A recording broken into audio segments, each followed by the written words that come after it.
right. It's the moment you've been waiting for. It's the moment you have been waiting for. I know it's long overdue. I haven't been making any new content. I've been having to catch up on a whole lot of rest. I've been burnt out playing so much Rise of Kingdoms day in and day out. It's been exhausting, and I'm not a robot. I gotta get some sleep too, bro. So I'm gonna go into a whole lot that has occurred because I know you've been reading the comments. You've been seeing some of my old ex-teammates saying, "Well, why did you leave us? What happened? What happened? What happened?" I'm gonna let you guys all know, and I'm gonna showcase this epic battle that we had in my old kingdom and kingdom server number 2365. Now, this was it was a lot of craziness going on. I'm not gonna lie. It was quite disappointing, and I'm just gonna let it all out. Everything that took place. We had an ally with a Vietnamese alliance in our kingdom, and they turned against us.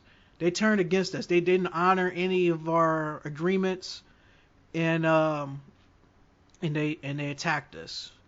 Um, Now it was 24 hours before our very first kill event in our kingdom with the mighty governor, and we was orchestrating plans of what we wanted to do and who we was going to go after.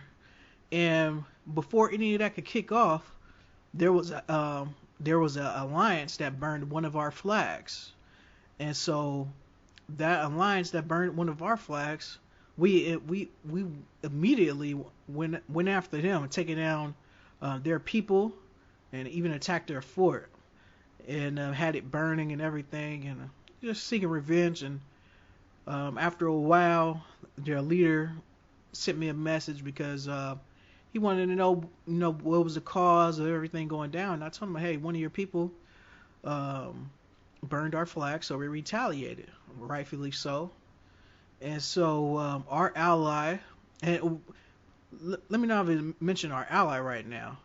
The people who had burned down our flag, they were also a Vietnamese alliance. Now, I don't want to make this a racial thing, but for these people it is, and this is the reality of this video game.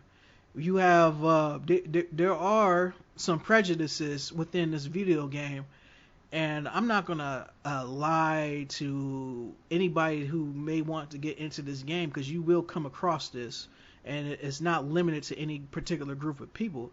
It's just it's prevalent within the video game. So our ally, I guess they must have seen the commotion going on, and he took it upon himself to burn one of our flags. Now this is the second time that our ally has burned one of our flags for no apparent reason. So I immediately sent our ally a message like, "What's going on? Why are you attacking our flag?" And he didn't respond for very long. It was quite a few hours before he responded. And when he did respond, he said, "Why are you attacking this other alliance flag and fort?" I said, "Well, they burnt one of our flags, so we retaliated. But what does that have to do with you? You are our ally." Unknowing to me, I guess the people that first initiated the attack on our flag just so happened to be an ally with our ally, and they're both Vietnamese alliances. So it was a lot of back and forth. The person that initially attacked our flag, he wanted peace, and our ally would start saying a lot of disrespectful things in my mailbox, that was basically aiming towards war. And it was like, for whatever reason, he couldn't just. Number one, when you're playing with people from in this video game in other countries, they have a translation feature that you could press in a message, and it'll convert the language. However, that translation is not always the best. It's a horrible translator. So the language barrier is all over the place. But either way, he wasn't trying to obey anything. It seemed like more than anything, this person just wanted war. He just wanted to go into battle. And at the time, they had 55 million power. Now, you seen in my last video, about how I felt like they weren't really active, and they weren't. They weren't really all that active. What we had here was an alliance that were using a lot of gems, spending a lot of money, and just instantly building a lot of their infrastructure, but they didn't really have the power to go behind it. They had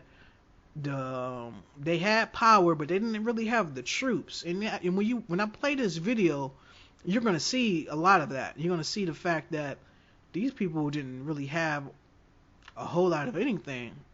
So it took a lot of plan and organization as far as how we was going to retaliate.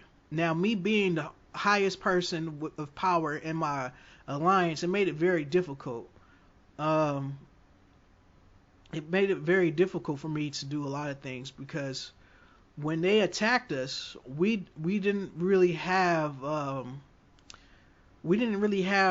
strength that we needed, and so we got defeated by our ally. They burned our fort. They burned our fort. I don't know if I got that gameplay footage. I may have that, but they burned down our fort, and it devastated us, because it was like, wow, what they had was they had T3 troops, and most of us just had tier 2 troops, and so that really put a halt to a lot of our production, and it made it a lot difficult for us to really recover from that.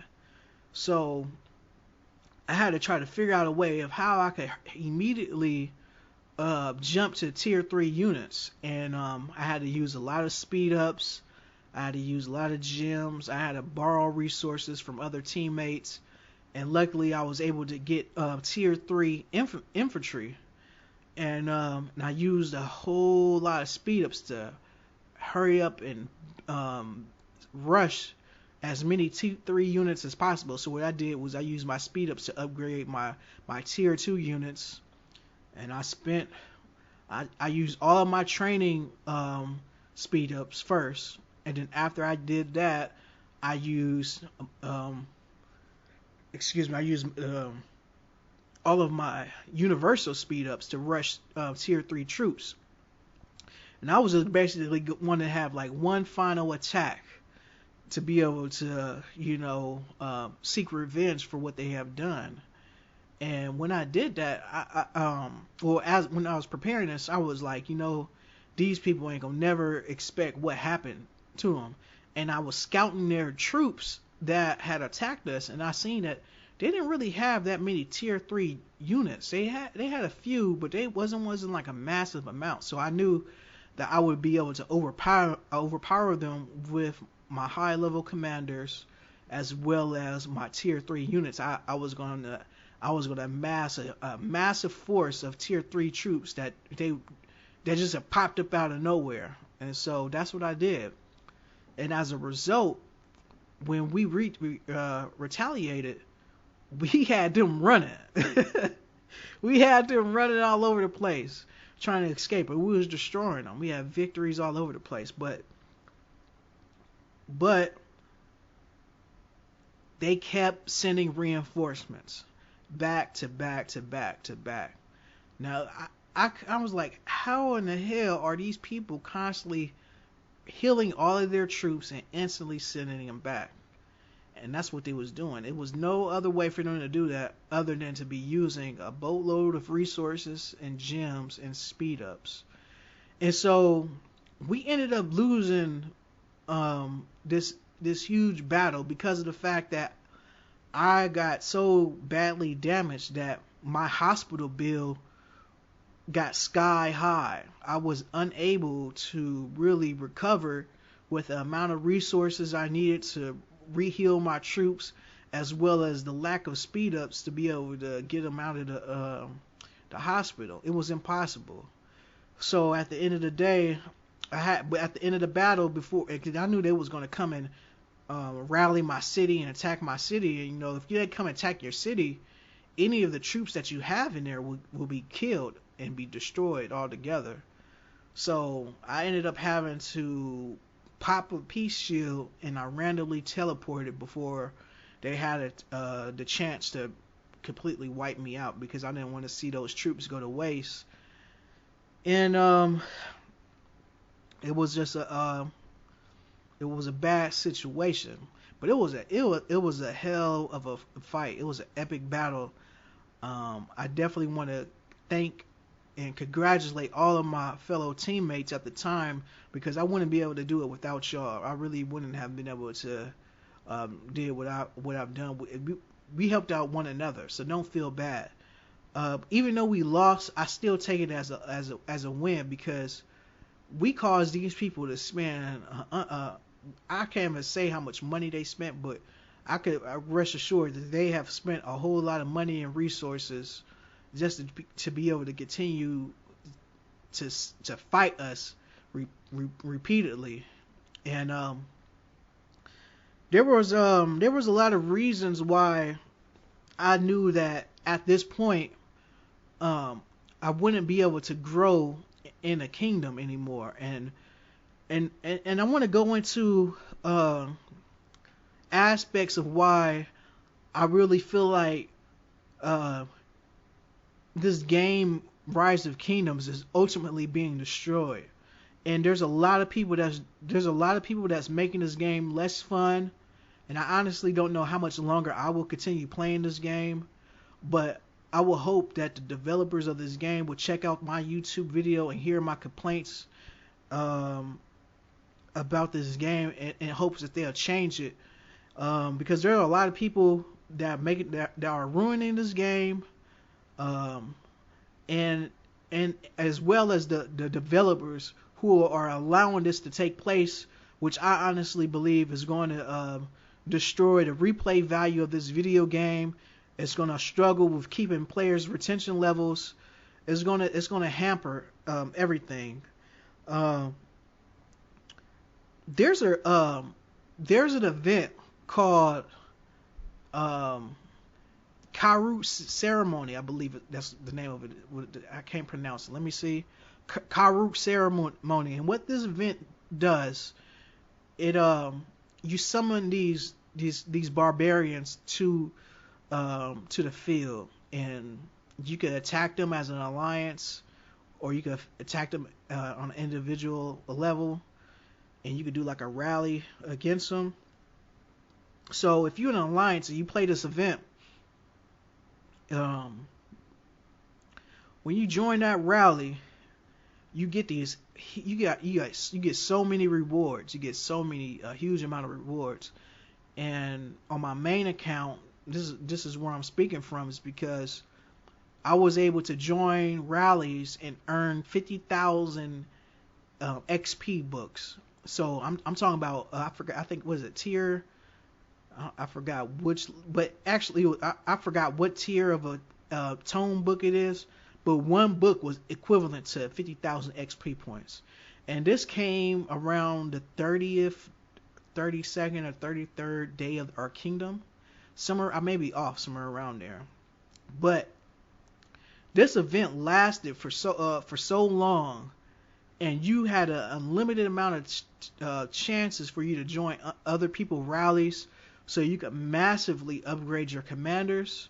And if you're in a kingdom and your alliance is not going too well, or the kingdom is just crazy, once this event comes around and you don't have great things in your favor in your kingdom as well as your alliance, you're not going to stand a chance of being able to grow, because you're not going to be able to have the commander power, or you're not going to be able to compete at all.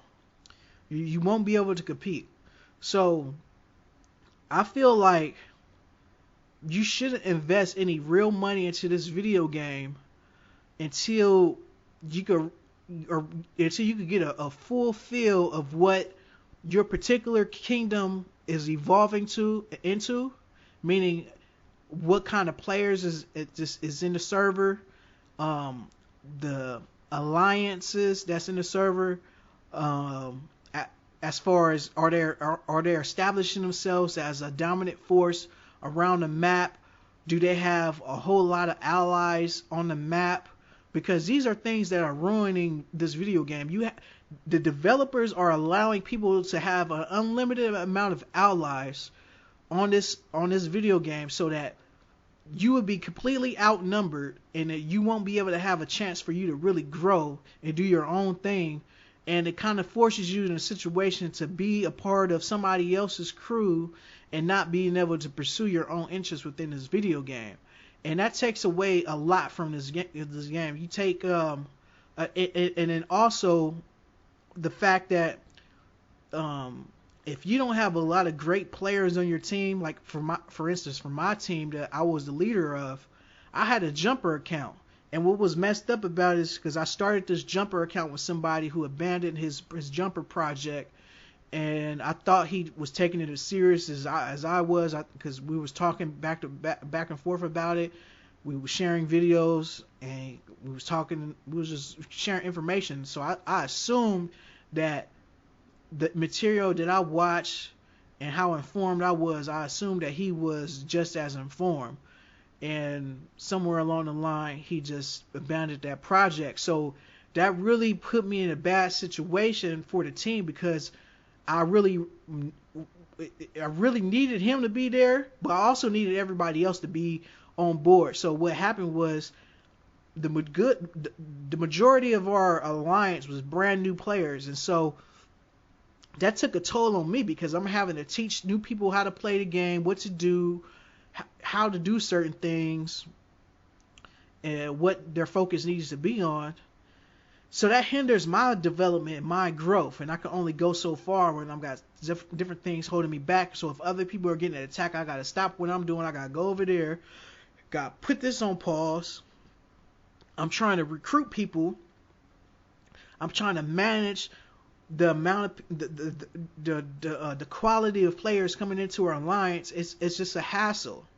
So in reality, what needs to happen for anybody looking to have a solid good chance at this game, on a minimum level, I don't even know if these numbers are right, but what I do know is you're going to need a whole hell of a lot of amount of jumper accounts, people who make jumper accounts who are very serious, and you're probably going to need about 60 jumpers. But I think I seen a video the other day, and it said you're probably going to need about 200 or 300 jumper accounts to be able to really have a chance of playing this game and having fun. It's just a lot of things with this video game that I have found out that it makes it a lot harder. This is not your average video game. You could spend money on this game and then 2 weeks later figure out that the kingdom you're in is just so messed up that you're going to have to restart your account completely just so you could go somewhere else, and you can't take your account, and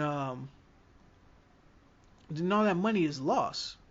So I don't know what the cutoff point would be, but I would say after a couple weeks, if you are not in a fully active and committed alliance, and you see other alliances just dominating the map and they have huge amounts of millions of power, you may want to restart your account, because you may get to a point of no return and you'll be screwed, and you'll be mad, and you'll be pissed.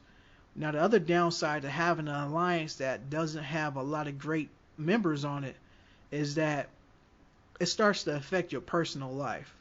When you have other things to do in your personal life, it'll interfere with it, because the game is going to require you to be able to have to do this and that, and it's just a hassle. When you're in a team where there's balance, there's a great establishment, you could become more of a relaxed player and take your time at certain things.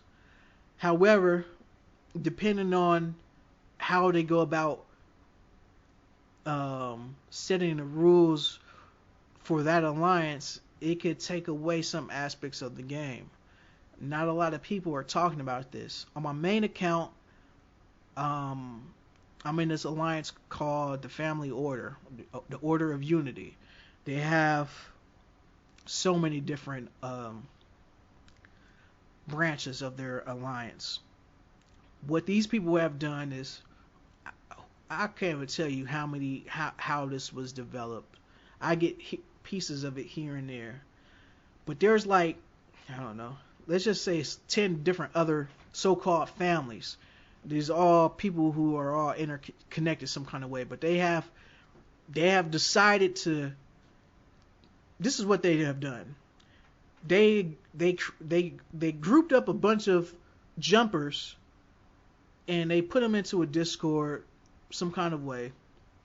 And over time, they built up this idea that we're going to amass this force and go into a kingdom and create domination, and we're just gonna, it's just gonna be us, and we're gonna have branches of us at every corner of the map, every side.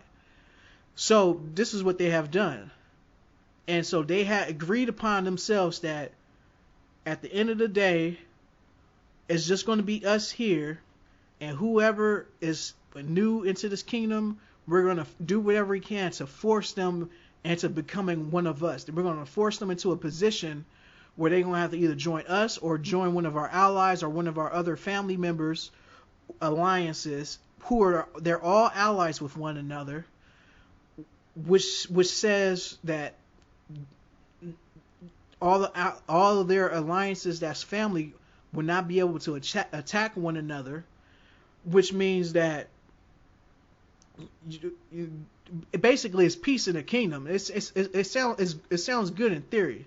It sounds really good in theory, but the problem is, as you're going and developing further into the game, your amount of resources requirements for upgrades become incredibly expensive.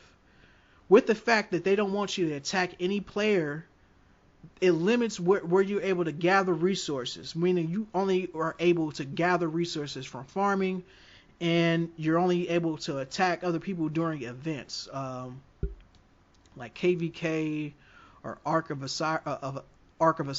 I don't say Osiris because Osiris is a European name for ancient Kemet, and it's really Asar. It's not Osiris, but anyway. So the Ark of Asar, you could play against other people, but what I've been able to gather is that in the kingdom of this alliance, which we're located in 2333, there's no attacking other players' cities for resources or for anything, and if you do, they'll kick you out of the alliance. They'll rally your city, and they'll wipe you out. And what they have pretty much is map domination here, because of the way that the developers have made this game. If a number of people come together and conspire to take over a server, they will be able to do so. In my honest opinion, I believe that each alliance should only be able to have 1 or 2 allies. That's it. And that the system of the video game should hinder them from being able to set up any kind of situation where they could just become an overall monopoly on the game, because that's what we have here. And then they set upon these rules and that you can't do anything, and it takes away the fun of the game. I'm gonna tell you, this battle that you're seeing that I recorded from my other kingdom, I'm gonna be honest, even though I was mad at the situation that our allies turned on us, looking back, even though that we lost, that was the most fun that I had in the game. Because it's like, with these rules that I'm currently up under in this alliance, it's like, what the fuck is the point of playing this fucking game? I mean, honestly, seriously, we have a strategy game, we have a war game, but yet we cannot even demonstrate our power amongst one another and fight and do all of this. It's just the philosophy is fucked up. Because in all reality, it's a strategy game. It's supposed to be about fun and building. This is why we have alliances. Now, I was told that it was set up this way to create peace because in other kingdoms there have been complete chaos and wars and things going out of control. And I understand that why you want to keep that at a minimum level. That's understandable. But then it starts to go into this creepy area where it's just like, okay, the game becomes more stale. So, and it's not just these particular people's fault. It's the makers of this game. The makers of this game they probably will never change it because they have created a system where it's like an endless source of money for them. So as long as they can keep money pumping, they won't change the aspects of the game. And that's the problem with this game, is because the money hungry and greed is taking away the playership from this game, and it's not at its full potential because of this. I believe that if they critically change some of the elements of this game, we could really see and test our true powers of what we're able to do. Because if people are able to organize 500 or 1,000 different jumpers or people that's interested in playing, then we need to be able to make this a true strategy game. Like, okay, we came together. Now let's put all of our knowledge to the test and go after one another. Not try to be allies with everybody, because that takes a. It's like it's fucking stupid. I don't even know no other kind of way to explain it. But if we had, it's just not what it needs to be. And I'm finding a lot of people that feels this way. But in other kingdoms, you have other people that kind of like does a similar thing. You have the reason why our ally in 2365 turned on us. They turned on us for no other reason other than the fact that we were not Vietnamese. That's why they turned on us. That's crazy. So I honestly don't know what the answer is to a lot of this stuff.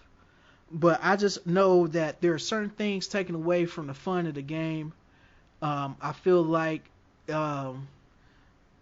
it's not being brought to its fullest level of capabilities. There's a lot of great aspects of this game, but there's a lot more that's actually killing it, that's causing it more harm than good. And you know, it's just difficult. Now, I've heard stories that, you know, if we allow people to just go after attacking other people, the players that spend a considerable amount of money on this game will just wipe out everybody and steal everybody resources, and nobody will be able to play. And I could kind of understand that to an extent. But if we have an alliance, I don't care how much money they're spending. If we have an alliance and an ally, we could all gather up and attack whoever's doing that, and it could be a battle. I mean, this is a war game where we can't even go to war. We could go to war under certain occasions, but in the midst of that, if you're not in those, if those certain occasions are not occurring at this moment in time, you're playing whatever game generated event is, and you're farming and you're fighting barbarians, and then that's it. There's nothing else. Other elements of the game that's created in the design of the video game, you're not allowed in this particular kingdom, or they'll kick you out, and then you're screwed. Especially if you already have spent money. So imagine you spent 50, 100, or even more amount of money. I don't care if it's $2. You spend any amount of money, real money, but yet you can't play the game the way it's intended or the way it's portrayed to be, because your alliance have these rules, and they will make it considerably difficult to the point where you would just have to create another account and hope and pray that you're in another kingdom where this kind of BS is not happening. And I feel like that's what's taking it away from this game. And I haven't been playing this game for as long as these other people that's on YouTube and has been around, but I just know what's not right.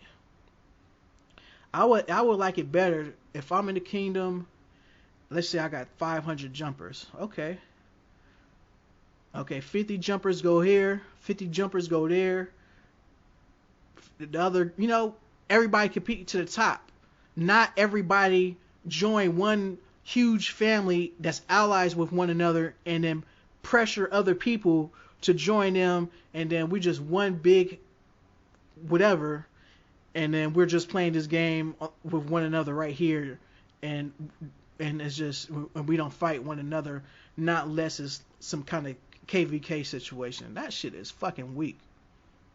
I don't know who idea that was, but I figure if you guys have that much power, or if people have that much power to do that, I feel like you guys need to be able to reach out to the makers of this game and change the whole dynamics of everything, and use your influence to persuade them to say, hey, we need this game to only have a fixed amount of allies that's integrated in the system when you create your alliance, and so that way it will stop people from creating a monopoly on servers, and then dominating the whole map.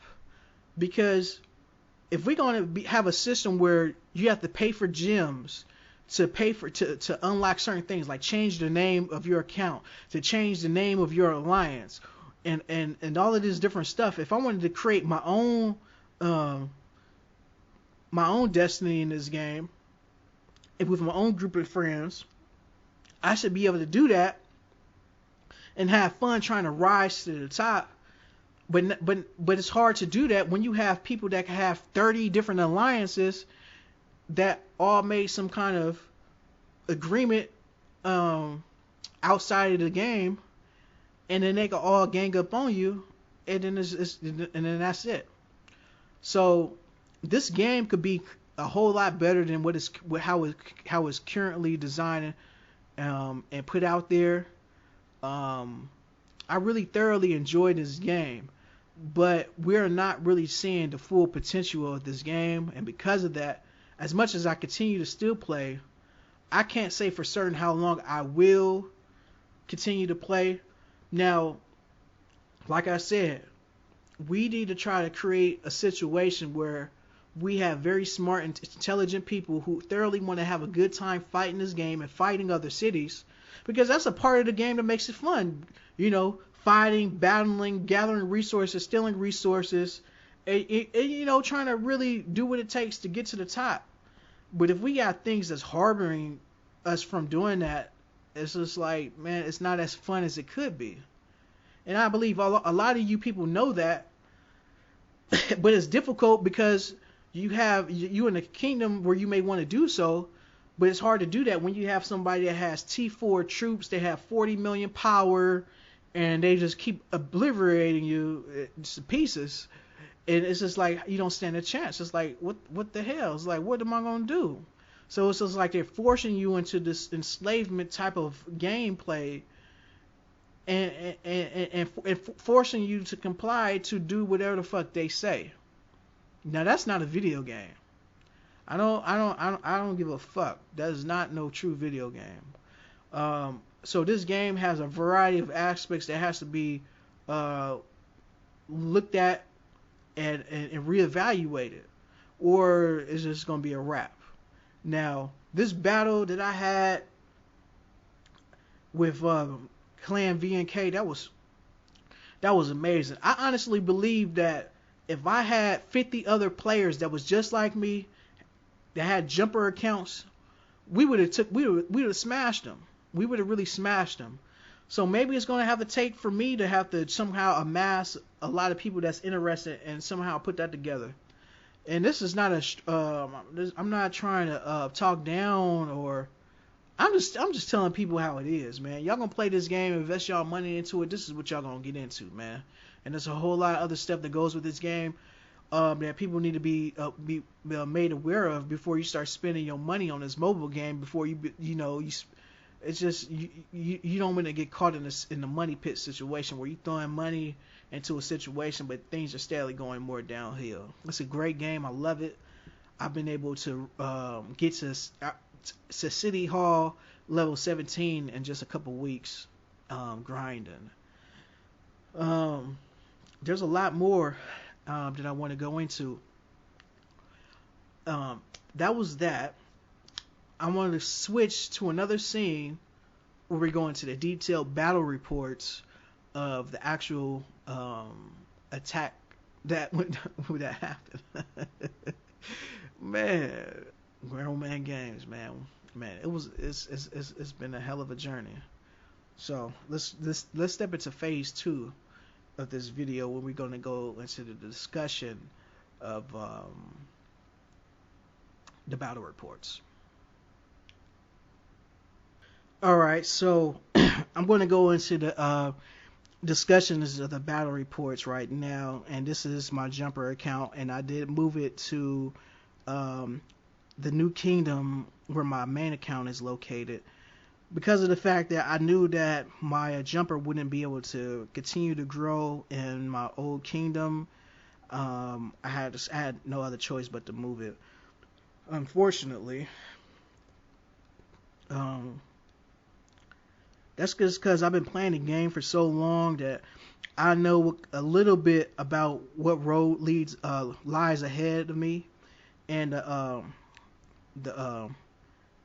problems that I would be faced with, and how challenging it would be, and how much of a harder task everything will be placed on me if I don't have adequate amount of help with people of greater or equal power to me. And so, I had no choice but to join my account and go somewhere where my account could go to. And since I invested money into this account, I didn't want to see it go to complete waste. So I'm gonna go into my reports right here and see if I can scroll down, and hopefully these battle reports are still in here. Okay. It's look like not all battle reports are in here from that event, the epic battle that we had. But we can see right here, this was a victory report. Now KDA Meow, that's the leader of this alliance that was our ally that turned against us. And we see here level 30 Minamoto. We both had the same level 30. I had a victory on this one. Actually, it was a bunch of people fighting me right here. See right here, 30. I don't really know how to really read battle reports just yet, but we can see here that he had 3,500 troops severely wounded and 22,000 troops slightly wounded.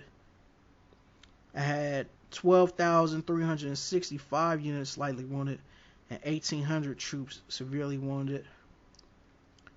Then we see here he had 5,700 troops getting wounded, slightly wounded, and 1,700 troops severely wounded. And my numbers was greatly lower than that. So you can see that these people really didn't have that high amount of power. And I just want you guys to be able to see this for yourself. And let's look at the buffs. His Sun Tzu right here was a 5541, and he still lost that one. Look at the infantry. I had not. Okay, he had more defense than me on that one. I had a bit more cavalry attack. I was just kicking his ass. Okay, I guess, okay, when it's in a red, that means he has more than me. Okay.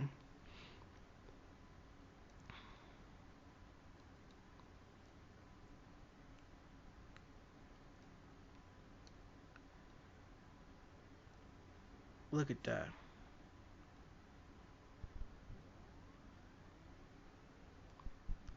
All victories.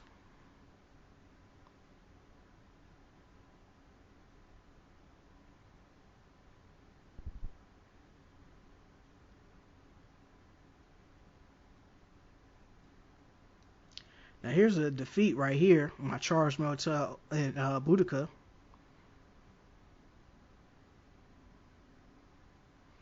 But you gotta understand that I was getting, they were sending swarms after me. A whole lot of swarms. The point being is that I didn't go out. I gave them a fight for their lives. And that's why I said, when lions roar. Because the name of our alliance was Unseen Lions. And god damn it, they heard the mighty strength of a lion that day.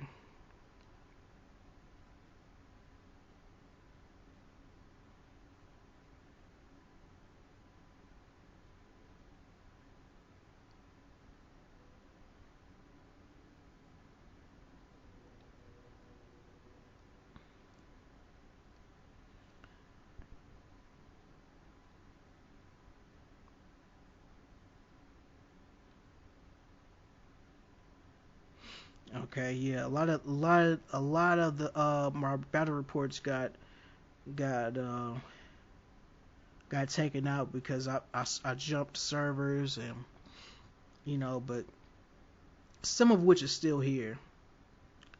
But man, we had a good time. Um, I want y'all to check out some more of this video right here, and stay tuned for the next video.